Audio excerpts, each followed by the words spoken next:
ओय ओय चलो पकड़ो पकड़ो पकड़ो पकड़ो पकड़ो ओय ओय ओय ओय ओय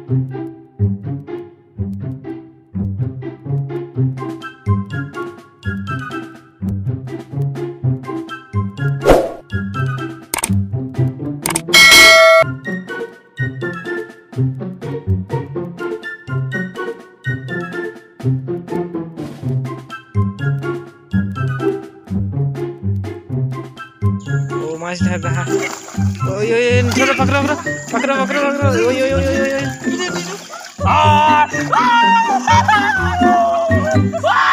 अपना फेमस होने के लिए कुछ ना कुछ करते रहता है गुड़ चाले।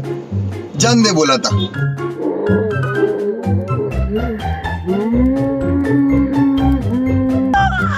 ढोलू ढोलू